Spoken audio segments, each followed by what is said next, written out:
What to do with a court alchemist? Prometheus never thought about having his own personal alchemist before. He knew that Bokken was sick of making health potions, but really that's all that Prometheus wanted. Didn't matter if it tasted like cherry or oranges or river water. It kept you alive. It was important. I suppose he could make a lot of acid, distribute it to all the commoners everywhere, let them be ready to handle any of the various threats that happen to the Stonelands. Anybody can throw a bottle of acid. Acid's generally effective against almost anything.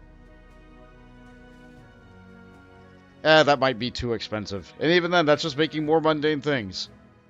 What unique, powerful creation could he ask Bokken to come up with? Prometheus would need time on the road to try and think and figure that out. Hello and welcome back to Pathfinder Kingmaker, with me, Voltage McGammar. In between episodes, I vendored a lot of stuff, accidentally vendored the Stag Lord's pendant, bought it back, went to my stash, put away a bunch of books, and found a ring in there. I'm not selling some of these weapons because I want to make sure I sell them in the capital. Because vended items tend to stay where you put them. I don't want to have to go out there if I ever decide I want to have this sword back or whatever.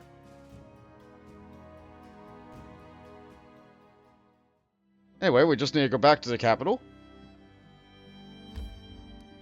22 hours of travel. Let's see if we get a random encounter.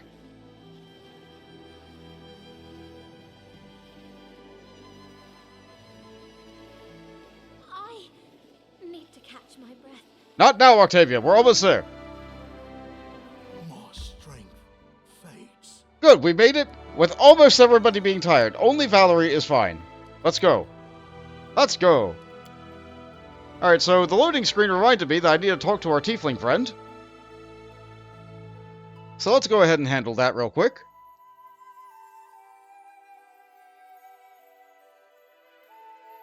I'll look at the map to see if I can figure out where they are. And if they're not on the map, they're probably inside their house, which is that big one kind of near the square. Looks like it has to load something.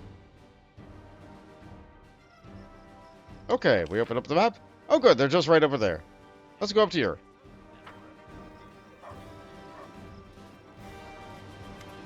We walk through about 5 people. 8 coins? 8? Look me in the eye, Honorable Hasuf. Like black clouds hide the shining sun, that price steals the joy from my soul, and the smile from my face. I'll pluck the moon from the sky for their smile, O beautiful daughters of the desert. But as long as I stand on this side of the counter, no one storm is going to cloud my judgment. 8 gold coins, and not 1 coin less. You are so cruel. Kynira notices you and smiles warmly. Now I'll leave you alone to your heartlessness. Waves us over. Alright, fine, let's go have a conversation with her. Looks like she enjoys toying with some people's emotions. Prometheus can play that game, as long as it doesn't get serious. Oh, Hasuf, shrewdest of merchants. I like it, though. I like people who know which side of their bread is buttered. Kynira almost purrs with pleasure, looking around playfully.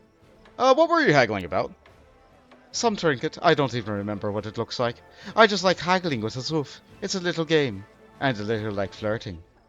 Will you take a walk with me? Are you not tired of walking all the time? After chasing all these monsters and bandits through the nearby swamps. Alright, we can play. It's all because of a certain pretty tiefling lady. For her, I'm ready to walk day and night. Kynira trills with laughter. I especially like the part about night. And you know what I think? But we mustn't freeze in the winter here.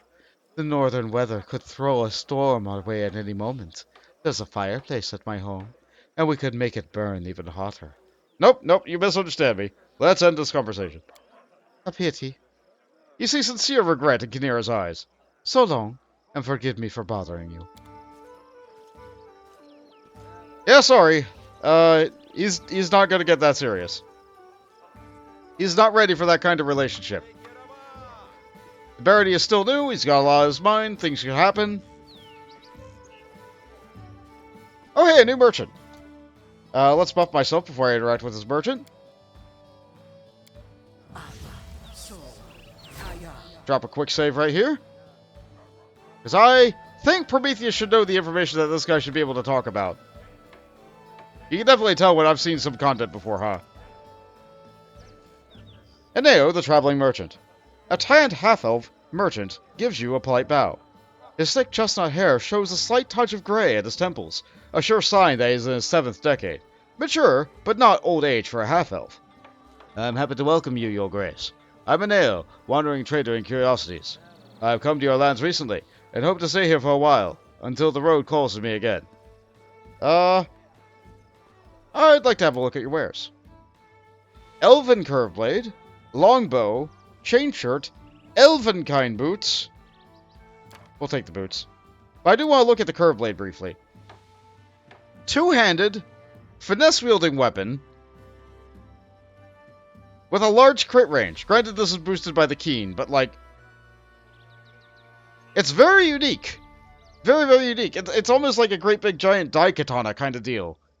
But it's meant for a dex user, but still a two-handed weapon, so it still needs power attack to get the good damage on it, unlike Piranha Strike, which really doesn't work with two-handed weapons.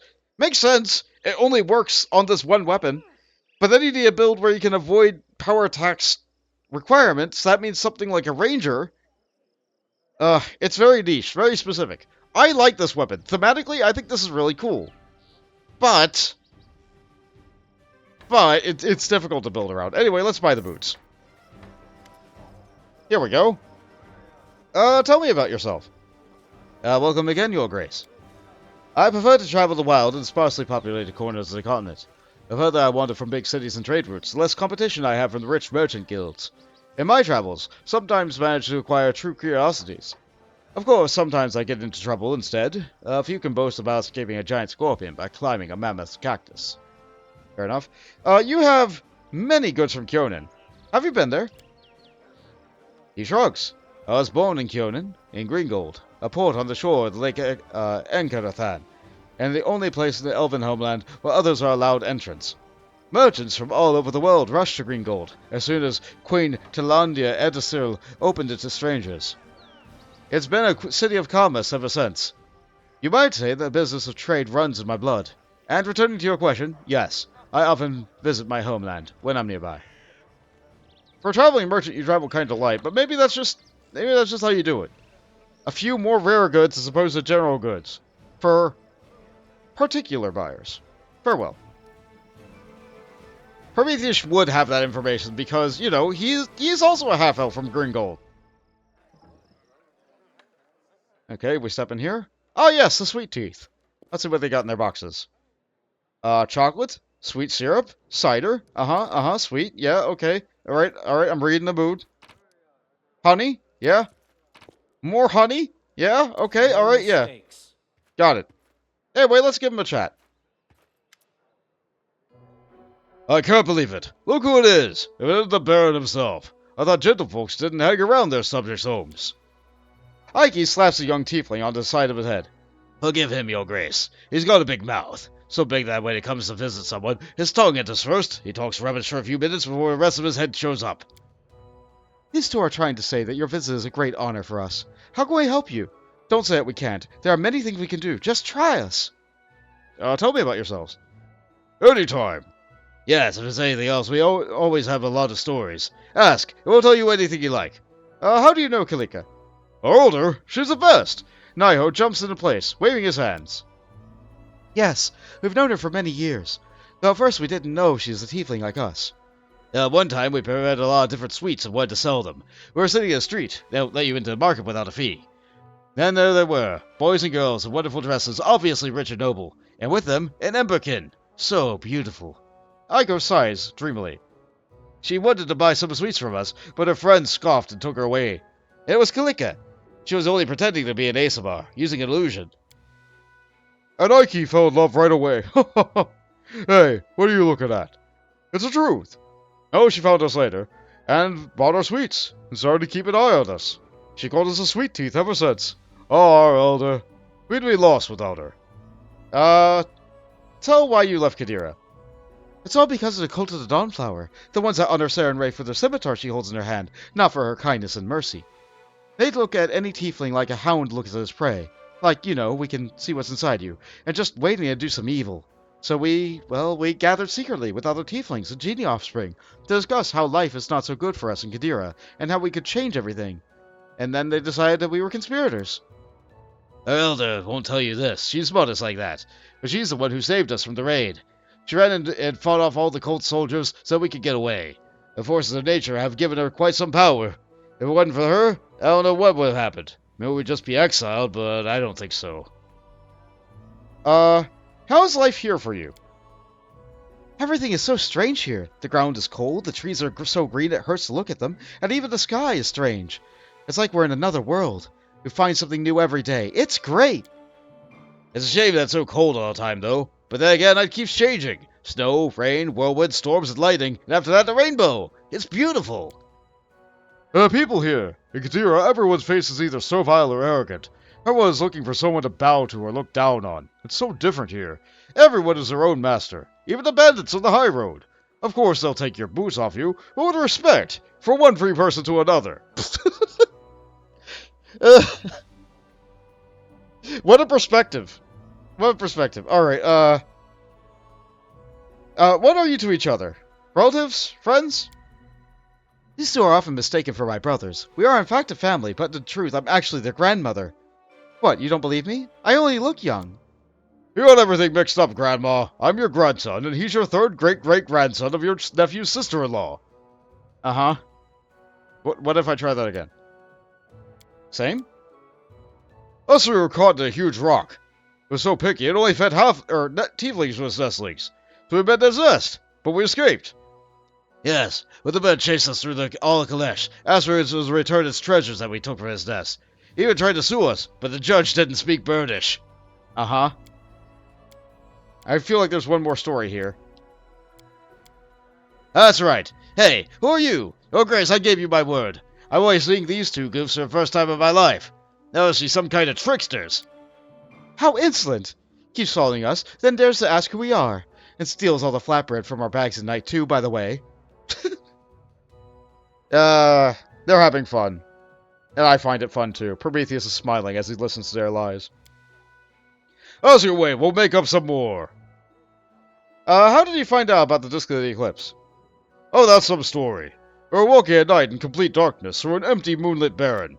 And we got lost and stumbled into a scary thicket, but then we saw a light ahead, a witch's house. As soon as we went inside, she said that we dummies couldn't watch our tongues and threw us out. At Disk of the Eclipse, we found out about that by accident. A peddler talked to us on the road and just gave us an ancient chronicle where we read about it. We accidentally used the chronicle for kindling, but we remembered everything we read really, really well. I have to go. Thanks for stopping by. If you need anything, just whistle. What a crew.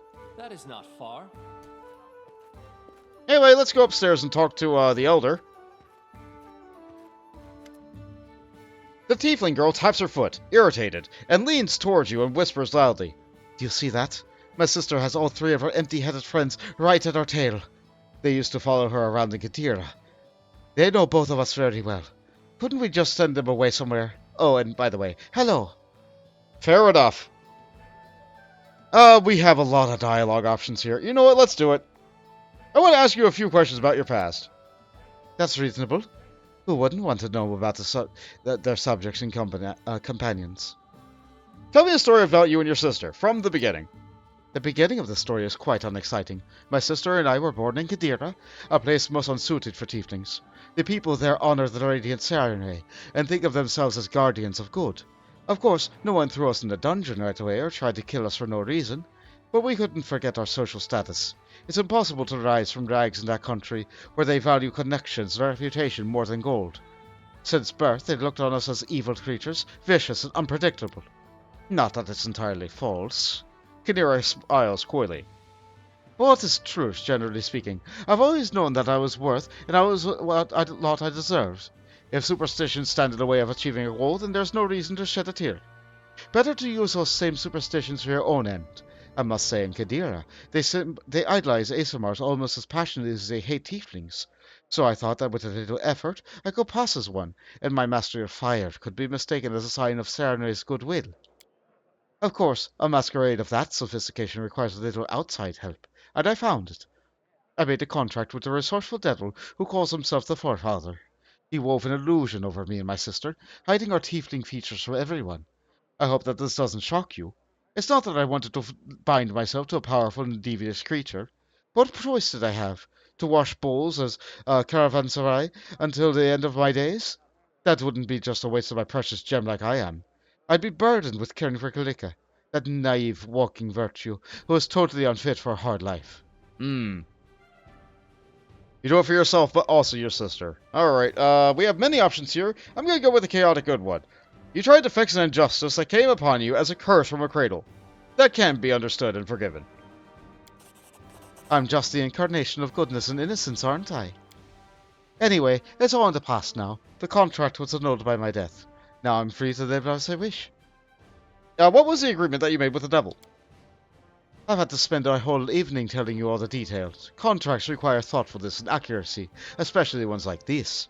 But to put it simply, I was to do as he commanded, and in return he granted me a powerful illusion, which would make my sister and I indistinguishable from Emberkin, a descendant of Peri. I'm not too familiar with them. I'll probably read that off-stream. The contract included a number of caveats and limitations. In particular, the task that the devil would give me would do me no harm. The contract didn't involve my soul. On the contrary, it bound me until my death, but no longer. What assignments did the devil give you? You'd be amazed. They included fighting evil. The forefather comes from a line of apostate devils, of demivirgas. They live for one goal only, to turn people's souls away from the serving any gods but Asmodeus. Our demivirga made a nest for himself in Kadira long ago, finding special pleasure in enslaving the sovereigns of Serene. Nothing helps to turn souls away from the faith better than the fanatics of the faith. You have no idea, Prometheus, how often a zealous servant of the good, in their struggle against evil, has pushed others to the arms of the very same evil. That is why the forefathers sent me to serve the followers of the cult of the Dawnflower. Unlike the old church of Serene, those cultists celebrate the goddess more than her warrior's aspect than for their mercy. My duties included seeking out secret cults of daemons and demons, and worshippers, and other springs of evil that's unswept lands of Kadira, real or imaginary. Questions, suspicions, public trials, one or two exemplary executions, and fear sank its claws into the hearts and weak and doubtful. How can a good goddess allow this? What if I'm next? Those who entertain such doubts would soon hear a knock at their door, from a messenger of hell, offering a simple solution, protection and prosperity, in return for their souls. That's how I aided the legions of hell, by working under Serene's sunny banner. Devious. Prometheus isn't too happy about that, but that's a foreign affair. That's not really within his power to change. At least not yet. Another thing to tuck in the back of his hat. Pardon me as I take a drink. Nope, that did not solve the tickle in the back of the throat. Here we are. What was it like living disguised as Asimars? We lived for a few years under this disguise, gaining a certain status, affluence, and crowds of gullible suitors. In time, I found a patron who was among the followers of the cult of the Dawnflower, a man of great wealth, with a personal army of mercenaries, who roamed the lands of Kadira night and day, seeking out monsters and those who worshipped them. I quickly became his confidant and joined that army, all that the forefather desired. Perhaps this is why the devil agreed to give us the appearance of Asimars. Everything was going perfectly, but then Kalika, the silly child, got herself mixed up with a band of tiefling renegades who were too cowardly and stupid to achieve anything in their lives by their own wits. They organized something like a secret society and gathered in the evenings in their huts. They spoke of opening everyone's eyes and making them treat the outcasts with dignity. Sooner or later they would have done something stupid and gotten themselves caught, and brought my sister down with them. So I helped them a little and put my patron's people on their track. If only I could have kept Kalika from her foolishness on the night of the raid. For some reason I told her the truth. I thought I could explain to her that her actions were threatening our secret. I thought she would see reason. But nothing works out as one plans. She hurried off to warn her friends, and tell them it fell into the hands of the cult of the Dawnflower. Her disguise was a mask, and with it my own as well. Oh, sands and skies! I can't imagine the rage my noble patron felt. How his ace Markova turned out to be a treacherous tiefling. I had no interest in learning how far he'd go in his rage, and immediately set out to flee. Alas, as soon as they found out what happened, the remaining members of the cult of daemon worshippers, who had once helped him disperse, quickly tracked me down. They summoned a Soul Eater, and who cut my life short. And my story was at an end. So treachery beget treachery, what a complicated tale. There was no right way to go about any of that, was there? Well, you died with your decisions. Tell me about how you were resurrected. You'd better ask Kalikin about that. When she learned of my death, she pleaded to Nethys, the god of unparalleled powers. He and his herald agreed to return me to life, but in the state we are in now, only one of us can be on the material plane at a time. Meanwhile, the other sleeps in a special demi-plane. What happened at Jamondi's mansion? You know the fun part of our story? When Nethys returned me to life, the poor hungry Soul Eater started following my trail again. He cannot discover me, as long as I live, disguised as Casey. But he keeps trying. That's one reason my sister and I never stay in one place for long. We moved north, living here and there until we reached Dresdorf. Lady Jamondi's offer was simply too tempting. Bring some pathetic bandits to heal and receive a barony in return? Of course Casey could never be Baroness, while the adventure itself was an intriguing opportunity. Besides, I was in desperate need of distraction. So I showed up in the reception, made some valuable connections. She locks eyes with you. I witnessed the attack of the unlikely assassins, but then, unfortunately, missed out on all the fun. The moment I ran through the fire in the mansion, I was carried away to the demiplane, and Kingmaker came forth to deal with the consequences. You'll know the rest. Fair enough. I found out what I wanted to know. Thank you. What, already? How do you resist my charms? With a smile and a helmet. I'd like to know more about you. Of course. Many do. How does it work, your living in turns? By the power of Nethys, my sister and I cannot meet. But as long as one of us appears in the material plane, the other is immediately spirited away to our demiplane. There we sleep until it's time to switch back. The demiplane, by the way, is full of elemental energy, which is wonderful for restoring our strength. It's a pity this ability came after we paid such a heavy price. I would have avoided my painful death, and I longed to see my sister again, and cinch her hair to show my gratitude for everything. Despite her vitriol, Khadir sighs, with sorrow and seeming tenderness. The demiplane nourishes us and keeps us from all kinds of trouble. But the price... It's hard to live and make plans when at any moment you can be pulled from reality, only to return after a few days, or even weeks. I'm glad that, thanks to you, we now have at least learned to control the process a little. Do you like it in the Stonelands? I prefer large and bustling cities to backwaters. But on the other hand, the chance to build up a whole state from nothing is so tempting. I don't like chaos, though I've learned at times I won't be able to play by the rules. So here's my answer. With some effort and right investments, your dominion might become something someday. Completely fair. Tell me about your sister. Well, at our 8th summer in Kalika, the spring of my solace got angry at me and chucked a bunch of desert thistles into my hair. I had to cut them out afterwards. That's what you get after I suffer a life it rewards you with a sibling. Though I should say that very evening I burned her favorite dress. With great trouble comes great satisfaction. Absolute. I found out what I wanted, thank you. What, already? How do you resist my charms? I want to talk to you about what it means to be a tiefling. Admit it, you like my horns. Or is it the tail? I do. The horns and the tail. They make you special. And that's it? She slowly sways her tail. I've been known to spark curiosity. I feel like the first is a very rude question, but let's ask it for the sake of completeness. How are tieflings born? You are born if an ancestor laid with a powerful and evil outsider, be it a devil, a demon, or some other dark creature. Many mortals do this, believe me, either for power or pleasure. This heritage can be hidden for many generations, and can manifest in many ways. It's difficult to find two similar tieflings. Okay. Which outsider do you and your sister descend from? From a devil. I can't even guess which one. For all the infernal beings worshipped in Kadira, the whore queen... That sure is a name! Mahathalan is the most venerated. Secretly, of course. Servants of her court frequent these lands, and they leave trails. Trails with their tails, perhaps. Everything is clear, thank you. So the horns? Or the tail? Tell me about Kadira. Kadira is part of the Padishah Empire of Kalesh, A great thriving state. Don't think me rude, but the northern states are a bit pale of a shadow of my homeland. Only Taldor at its height could compete with all of us, though it's long since lost its power. My land is wealthy, powerful, and full of opportunities for anyone cunning enough to seize them. It's a pity they're all devoted to ceremony, and a whole array of superstitions that go along with it. Look at your golden-haired boy priest, and you'll see at once what exactly makes living in Qadira so unbearable, despite all its grandeur. She wrinkles her little nose. Yeah, I imagine she wouldn't like him. Don't you think the Disco Eclipse reacted strangely? Maybe. My sister and I have tried to figure out what happened, but we failed. We need a real specialist in this sort of magic. A specialist like I can't even imagine. I definitely say that the disc hasn't been destroyed. It seems to have become part of my connection with my sister, helping us to move between the material plane and our demi-plane.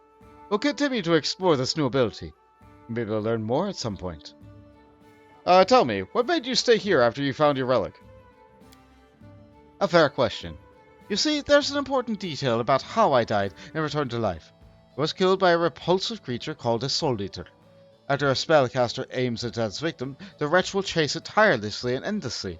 But when I was returned to life, the Soul Eater lost its prey. But it's still chasing me. It might show up at any time. It would be much easier for me if I could meet it here, surrounded by experienced monster hunters, ready to protect a poor fugitive from danger. Well, I won't let anyone hurt you. We'll deal with the beast if it shows up. I like your confidence. I have a penchant for the strong and confident. Yeah, I'd like to you know what, yeah, let's talk to your sister. With that stiff? She wrinkles her nose, but seems strangely saddened. Very well. I'll get her. So long. The tiefling girl greets you warmly, but seems a little distracted. I'm glad to see you at my hearth. She bites her lip and adds in a whisper, Have you seen the sweet teeth? I can't get them out of the house, and I'm so scared that they'll suspect something and reveal our secret, Kinnear's and mine. I wish I could keep them busy somewhere and out of town, but anyway, welcome. Oh boy. Okay, and we have just as many dialogue options with you because you're a different person. Because you're twins and sisters, and you're not the same person, even though you occupy the same. What a complicated system. It's really not that complicated, but I have to talk to everybody, so here we go. I'd like to ask you a few questions about your past. Ask me anything. We owe you much, and being open with you is the best I can do to repay you. Tell me a story about you and your sister, from the beginning. My sister and I were born in Qadira, the country of the radiant Serenray, where we tieflings are not very welcome. But for my sister, this was more of a challenge than a barrier. She wanted respect, power, and wealth, things that we're unlikely to get, being what we are. But she found a way. The people of Qadira revere the blood of the skies with the same fascination with fanaticism with which they distrust the blood of the hell. Asimars, especially Emberkin, are welcome guests in any house. Pretend to be one of them, and all doors are open to you. I didn't want to participate in this masquerade, but my sister insisted. We played upon our resistance to fire, and her gift for controlling this force of nature. Both are often taken as signs of Serenay's goodwill. But it was not enough to entirely hide our essence and past as Emberkin, and Kinnear asked for help. She asked the master of deception and illusion. She frowns. She obviously wishes to get through this part of the story as quickly as possible. We left our native desert, crossed half the country to avoid accidentally crossing paths with anyone from our tribe, and sought for a new life and a new skin. What made you flee Qadira? Trouble. She says quietly. My sister and I took different paths. Qadira was able to earn the trust of a powerful patron, one of Serenay's fanatics, a member of the Cult of the Dawnflower. His mercenaries hunted down secret cults and monsters day and night. Meanwhile, I found a group of castaways, who reminded me of my sister and I's children. Tieflings of genie spawn. We gathered in secret to share our sorrows and dream of finding our place in the sun. Time passed, and these gatherings became more bitter. We yearned to prove that monster blood does not make us monsters. We spoke of how we should unite, and enter the great games of Qadiran aristocracy, supporting those who are ready to accept us as equals, and bring down their opponents. We planned to use me as cover, a beautiful Emberkin, who would be the voice of the castaways. The girl lowered her head. One evening my sister came to me, full of careless grace. She told me that there was to be a raid on our secret meetings that very night. I had to stay home, and not even think about warning the others. It wasn't hard to guess how she found out. The raid was to be led by followers of the cult of the Dawnflower, fanatics who fancied themselves cleansing flames, saving the world from evil, Kinira's patron first among them. At that moment I realized my sister loved me so much that she was ready to set aside her aspirations and warn me of the dangers. But I also realized something else. Kinira was ready to sacrifice any number of innocent lives to get what she wanted. I ran away, after yelling in her face that she was a monster. I left her to warn my friends. It's the last time I saw my sister alive. I tried to save my friends from the raid, but came face to face with wizards from the cult of the Dawnflower. They were able to dispel the illusion that protected me, and found out I was a tiefling. My secret was revealed, along with my sister's. What a shock it must have been for her patron, to find that the clever tiefling was serving at the side, disguised as the righteous Asamar. There was no worse deed in Kinira than disguising your patron. Or disgracing your patron. Kinira knew this as well, and tried to flee, terrified of his wrath. But she couldn't get away. Trouble came to her from a place she didn't expect. Ask her about the details if you want. I lack strength to talk about it. The truth is, I betrayed our secret, and my sister died because of it. I was able to bring her back to life, but bitterness has scorched my heart, and will be a part of me until I die. Let's see, we have many options here. I'm probably gonna go with the chaotic good one, though. Don't blame yourself. How could you sit at home, knowing that your friends would be captured and dragged out to a torture chamber? I don't know the answer, Prometheus. But I do see that my good heart led my sister, jewel of my heart, to her death. I still cannot tell whether I was right or not, or how I would act if I was faced with a similar choice. I wish Kinira and I were more alike. We nearly destroyed each other after failing to accept each other's wishes, and the path we chose. Sometimes I feel that life we live is the best we can hope for. We can never meet, can never share each other's sorrows. But at least I don't have to be upset about her cruelty towards others, and she about my softness and recklessness. How did you end up living in turns? After my sister almost got my friends killed, I in my turn brought about the wrath of her former patron down upon her. Kinira died as she fled from him. In terror, I could only pray for higher powers, and the Arcanathane, Nethys' herald, answered his prayers. I couldn't believe it when she answered my prayers. She promised to bring Kinira back to life, on two conditions: that we would never be able to meet again, and we must keep secret everything that happened. By Nethys' power, my sister and I received our special connection. We cannot be in the same time and reality simultaneously. While one of us is in the material plane, the other sleeps in a demi-plane, one specially created for us. The divine creature made us agree by these mysterious conditions. And that's even more mysterious, we weren't punished when you discovered our secret. But I think I can hear a storm murmuring on the horizon.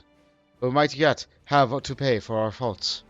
But come what may, at least I did everything I could to tear my sister away from the arms of death. How did you end up at Jamandi's mansion? Oh, I cannot answer that question in much detail. The Casey you met at the reception in Rostov was Kinira. At the time, I'd been sleeping in our demiplane for over a month. I didn't even know my sister wanted to join the expedition that Lady Jamandi was sending. And then suddenly I was thrown out into reality in the middle of a burning mansion with assassins dashing about, and a sword lord fighting monsters in the Grand Hall. Kinira and I usually keep a diary to tell each other in detail what happened during the day, but I didn't exactly have time to read it, and I doubt that she had time to write anything during the attack. I ran into a hole and tried to help Jamandi, and then you and your companions appeared. We held back the attack, and you and Tartuccio began accusing each other of spying. Meanwhile, I still couldn't understand what was happening, or where I was. I had to pretend to distrust both sides of your arguments, or I might have given myself away too easily. And I had to protect our secret. It was one of the conditions of our agreement at Nethys. You had me racking my brains. A girl shows up acting like she wants to be my friend, and then the next moment turns her nose up at me and sees me like she's seeing me for the first time. But it was clear from the very beginning that something was up with Casey. I'm gonna say that. I suppose it was only natural to suspect that something was wrong. I'm still guessing why Nethys posed this condition, to keep all this a secret. It seems an impossible secret to keep, and there's little we can do to safeguard it. It could all be more complicated than I know, I simply don't understand his intention. Probably because they're, also a deity of knowledge and seekers in general. They probably find this kind of thing fun. Deities gotta get their giggles too. I found out what I wanted, thank you. As you wish. Let's talk about how you are now. Kalika smiles faintly, but her eyes remain sad. Ask what you will. Do you worship Nethys? Tell me about him. Nethys is the god of magic, and there are no limits to his power. She speaks with awe. He was born human, but achieved such unparalleled mastery of magic that he gained divine power. He is the embodiment of paradoxes, contradictions, and making the impossible come true.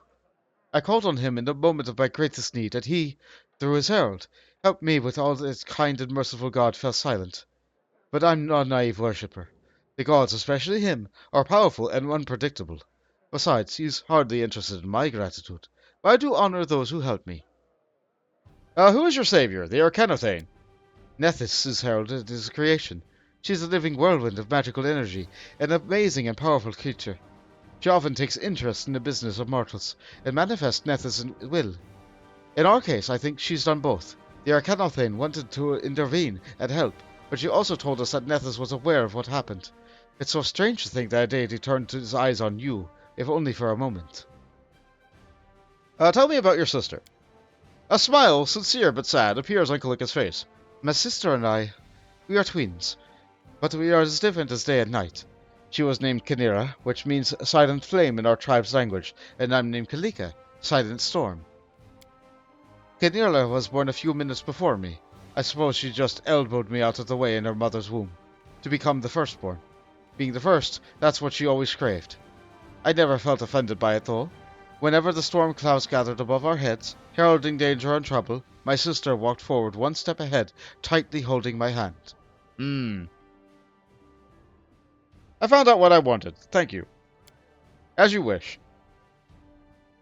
I wanted to talk to you about what it means to be a tiefling. Oh, I could tell you a lot about it. How do tieflings come into this world?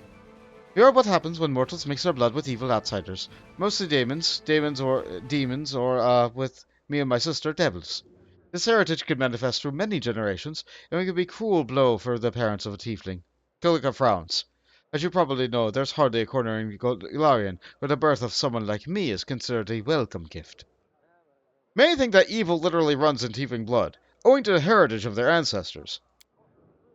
Those who think so are born both right and wrong. Your fate is not written by your blood alone.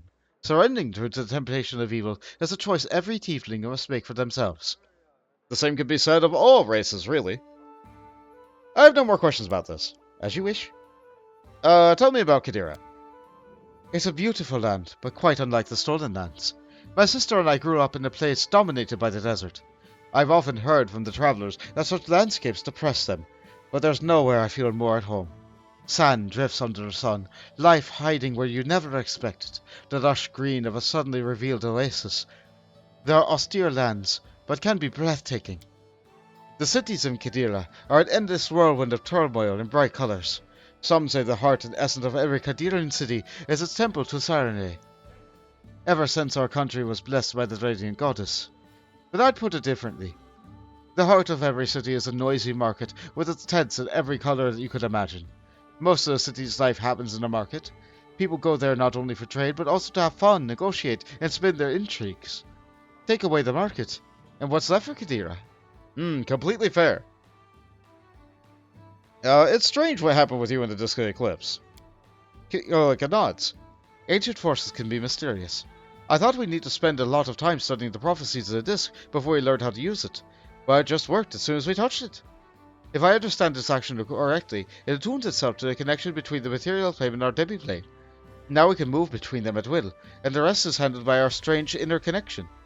I step into the demi-plane, and Nethys' power transports Kinira from there to the material plane. I'm glad you have a good understanding of it. Better than your sister. Why did you decide to remain in my lands? After you found and activated the relic, you could have left. I like living here. For the first time since seeing Kadira, I feel there's a place in the world I can call home. And besides, she frowns.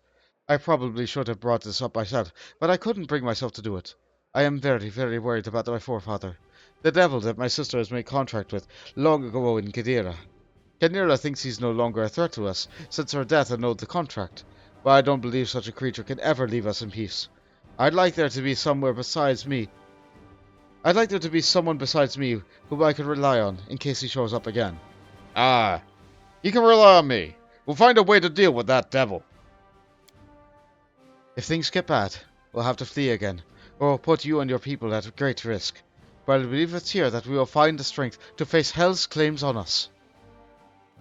We could ask to talk with the sister again and have them switch. As you wish. Now, thanks to you, we can at least switch when we want to. She closes her eyes and focuses, calling to the other plane. The evening girl looks at you from under her lashes, curling a strand of hair around her finger. Of course you recognize me, but I'm Kinira. Oh, thank you for a conversation, Kinira. So long. Our home is always open to you. And please do me a favor. Send the sweet teeth off on some errands so they will stop bothering me. Okay. Only just talking to them is enough to get this quest. For some reason, Casey doesn't want to see her friends, the Sweet Teeth. She's asked the Baron to send them off on an errand far away from the capital. We need to talk to the Sweet Teeth and try to find a way to spare Casey of their troublesome presence. Alright. So, in a weird twist of fate, we're now a quest giver. Look, we have a noble guest. But come to think of it, it's us who are the guests of the Baron. Anyway, it's a great honor. Let's see if you can complete my task. We're ready for anything, and even more. Prick the weeds of the knoll marshes. Take the measurement of Lake Silverstep. Find a road through the Shrike's Hill through Varnhold. Okay, that one can actually be useful. The picket fence at Oleg's trading post is tilted. Go there and fix... Does he have a picket fence? I thought it was a wooden wall. You know what? Go see Oleg. Tilted. We'll fix it up and paint it in no time. Grabbing their bags, the young tiefling runs away. Oh my.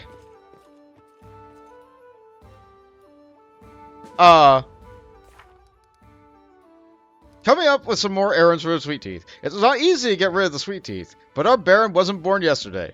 I'm sure he'll be able to come up with enough important and demanding tasks for the silly troop. Wait until they fence at Oleg's trading post has been fixed. The Baron sent the Sweet Teeth to fix the fence at Oleg's trading post. I hope Oleg forgives us. In due time. Oh no. Well, that handles that conversation. I don't know why Prometheus took that route, but here we are. We're going to go back into the throne room now and handle some matters of state. It has been a couple of days since we were last here, probably like 3. So some objectives have to have been gotten done. Maybe it's been 4 days. We don't really travel that fast around the map. I know, everybody's still tired.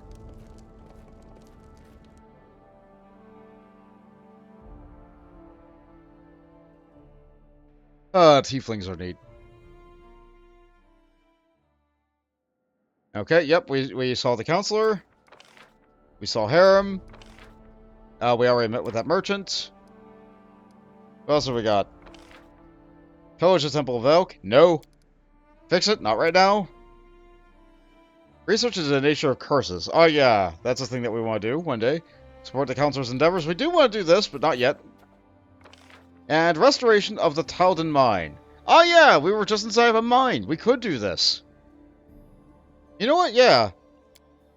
Let's see. I think we want to get more points with Valerie's position. That could be really useful. Yeah, let's do that. Let's see. So, this will give us 1 BP per week in addition to these stats. The BP could build up over time. Getting this done early seems like a good idea. It costs 100 BP. Okay, so we're doing this mostly for the points. Mostly for points. And also maybe an opportunity to get Valerie some more, like, stuff done. So, yeah, this is a worthwhile expenditure of BP. Do it! Now then, as for other expenditures of BP, we did make a promise up here.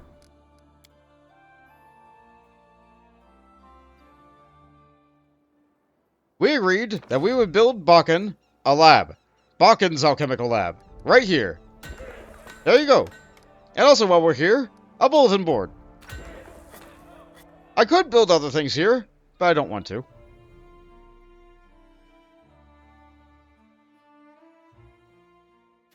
I'm being kinda conservative with my build points. I don't even think things are necessarily done inside the capital. Yeah, even the shrine's not done yet. Okay. We can't claim any additional regions. In order to claim more regions, I need to tech up all this stuff. Loyalty's the only one that can tech up right now because it has 20 points. I think you can tech it up every time that you get 20 points. But when I tech it up, it takes 2 weeks. I want to do some more adventuring before I do that.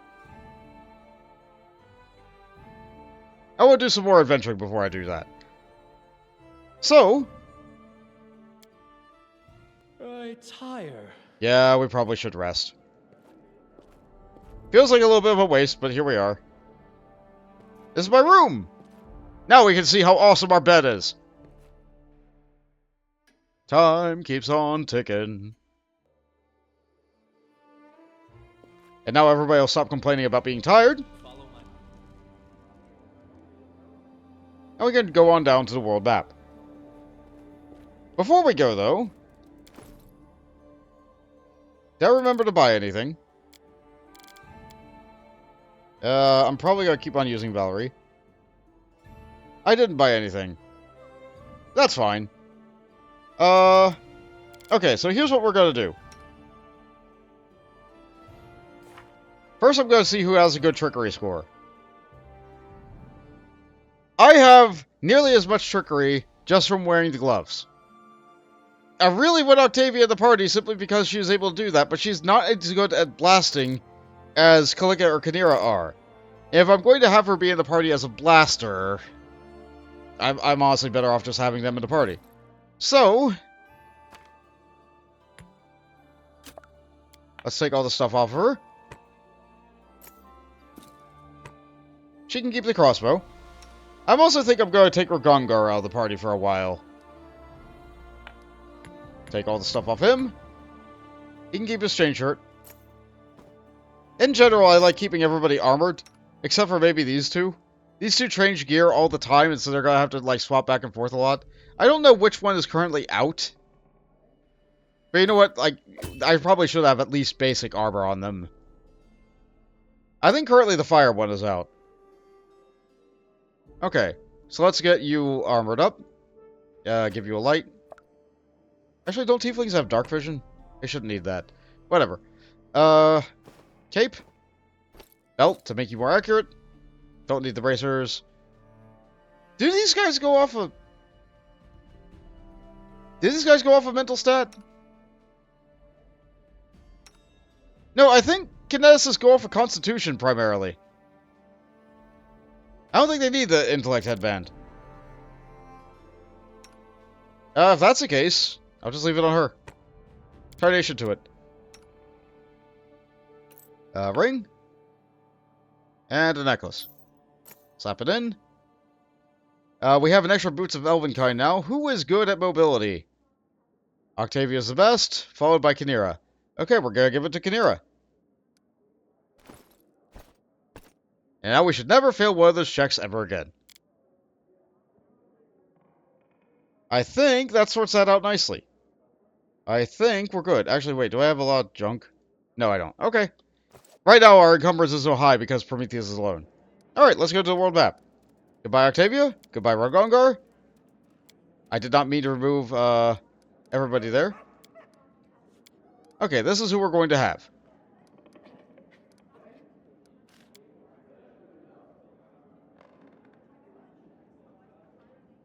I want to have an adventure.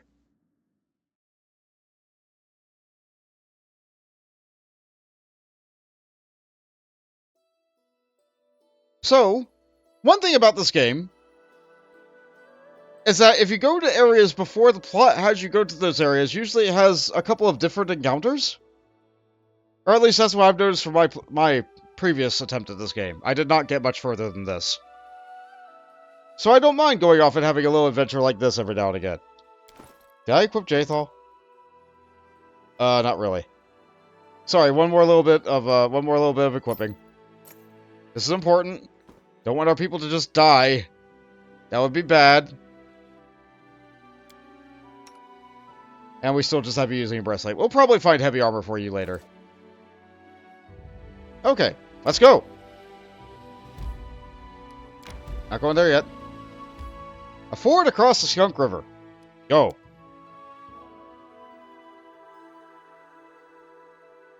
I want to do some exploration.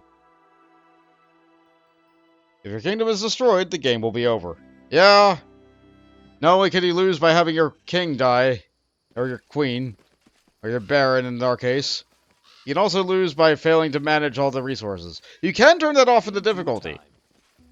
If you don't want to deal with the affairs of state, but like doing that also disables you from getting artisan stuff. Right now we have only Bokken as our artisans, but we want more. What more? Like, artisans give you some good loot. Didn't see anything over there.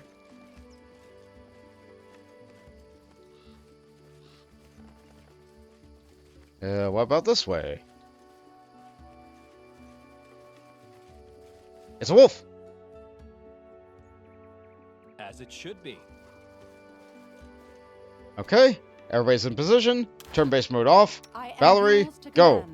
Enemy approaching.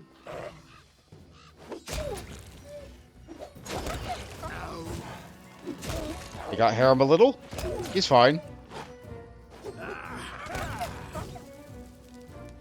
Wait. Harem? Okay, you're using your melee weapon. Good. Oh, we got some wolves. Skin them. Pack them up. Good to go. Are there get more wolves? All according to plan. Check the corners. Sometimes sneaky items like to hide in the corners. Someone go over and get the mushrooms. We'll cook one day. Yes, as they say, let them cook. This requires your attention. A thing.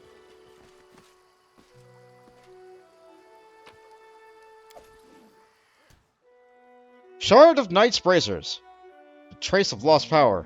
A shard of a destroyed artifact. Oh boy, another collection quest. In due time. Do we find fish in the river? Maybe one day. We can't let the fish win.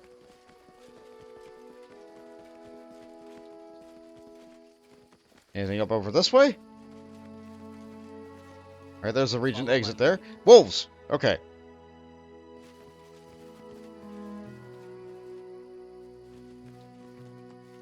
Like so. Gently move up.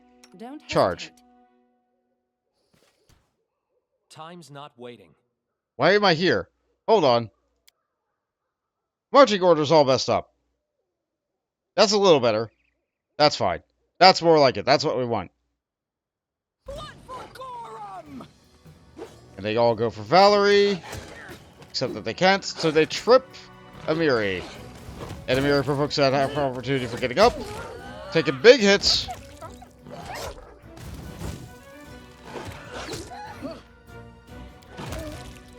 Amiri took a lot of damage. She drew the ire of the big wolf. That's a shame. I don't like taking that much damage. A ring? A protection. We have many. We have many. Nevertheless, a ring of protection can be sold for 500 gold? Not bad. Rings of protection are extremely common. Some people find them kind of boring loot to get, but you know what? Even if you have a lot of them, it's just a good bonus. Even if you don't, even if you... Oh, what's going on here?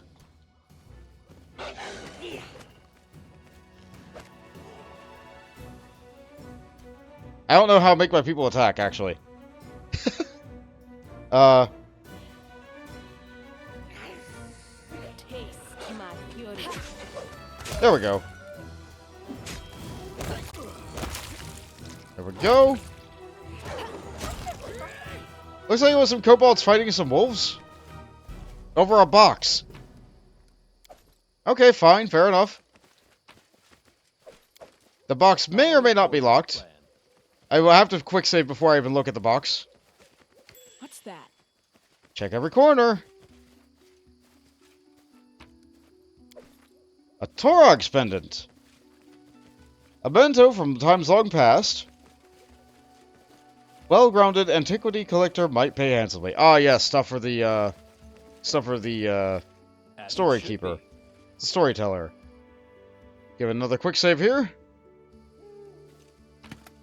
Popped it open. Alright. What a nice little area. Shame about all the damage that Miri took, but we'll just have to have her not take more damage. Should be easy enough.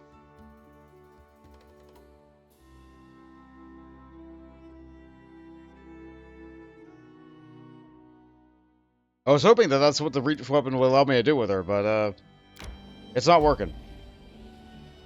Overgrown pool, bandit camp.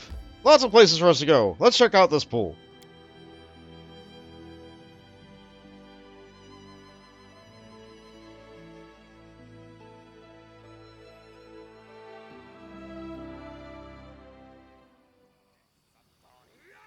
I hear arguing.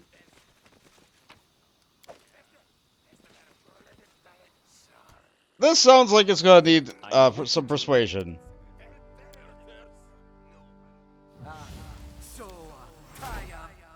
Yeah, let's get that set up. Let's drop a quick save here.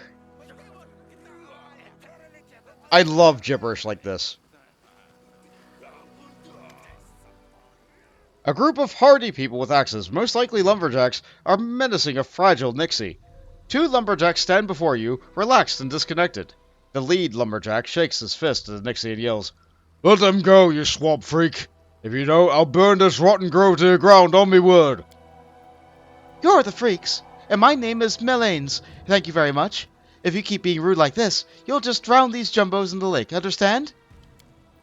Noticing you, the lead lumberjack grins and waves. "You there! You seem a capable sort.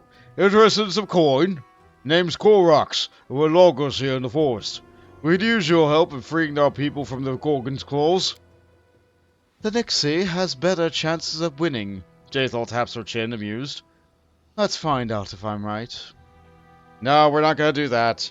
We could be neutral and just leave, like she wants. We could try to solve the problem with force and just be murder hobos and fight everybody. But no, Prometheus likes to talk. What's going on here? "We're minding our own business, cutting trees down and splitting logs, when this hag shows up out of nowhere, screeches at us, and then jinxes two of ours and threatens to drown them. With the Fae breeding like rabbits everywhere, what's an honest, hard-working man to do?" "Stupid Jumbo! You're the ones who breed like rabbits, spreading into more and more space. We've lived here since forever. I've grown these trees for more than 100 years, known them down to the tiniest leaf, and then you show up with your stupid axes and ruin everything!" We could try to appeal with some chaotic good things. These people have families. We could do that, but let's try to reason with the loggers first. Listen to me, people. Loggers exchange glances, holding their hands with their axes. We could try to get them with diplomacy. Quarreling with the Fae is more trouble than is work. You've no idea how powerful and thin-skinned they can be. Yeah, Prometheus seems like he would try that first. The lumberjack looks at the Nixie with suspicion. Melanes makes a scary face as she stretches her webbed hands out towards Korax, wiggling her fingers. "Ooh, ooh." Alright. It's not like we were dead set on this grove in the first place. If she gives back our people, we'll leave our place in peace. On me word. Alright. Melanes, they'll leave this place if you never return. Please, release the hostages now. "Oh, sure. And who's going to bring back my trees, then? They come here and smash everything in sight, and then just leave? No deal! Fix what you broke, then maybe I'll let them go." We could fight now. How are we supposed to restore a tree that's already been cut down?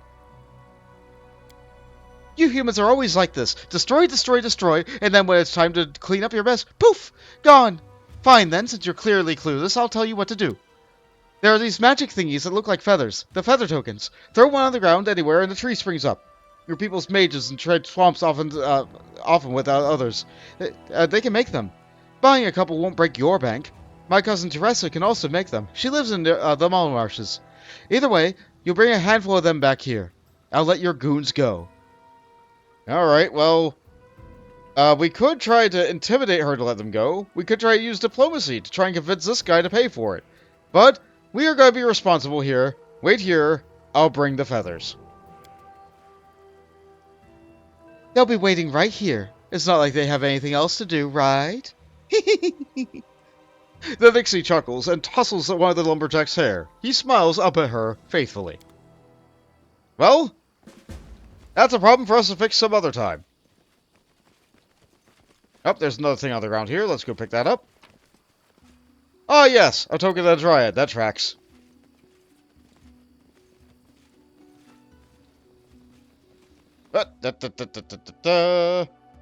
You, go in. To victory! Are we going? Are we just not? Okay, I guess I didn't need the help. Sure, fine. Skin? Didn't get any skin, that's fine. I found A tree stump! With like 200 gold in it. That's supposed to be one of the lumberjack's caches. Or caches? I think both are correct. We can explore the rest of the map up here. Might be something hidden. Signs point to no. Okay, fair enough.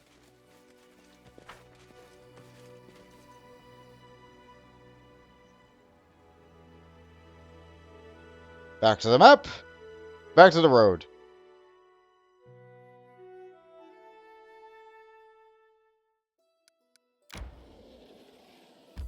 Continue on. Can we find a way to cross the river?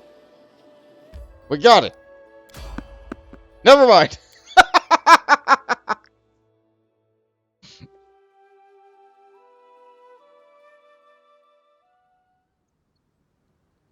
Thanks for a random encounter jump scare. Random battle on. What we got? Centipedes! I hate it. I hate it here. Let's have a little bit of guidance. Let's put the guidance on Valerie. You can just not let them hit you first because you're too near death. You move forward. And you know what? Why not? Guidance. This is just what I'm going to be doing with you guys a lot. Ouch. Well, we use the guidance on the fortitude save. That's fine. Let us strike at one. Splat. Where's the other one? Cat, go. Cat activated. What an easy random encounter. You know, just a little bit of damage on Harem. You know, had to get the licks in. Give a drop of experience. No loot.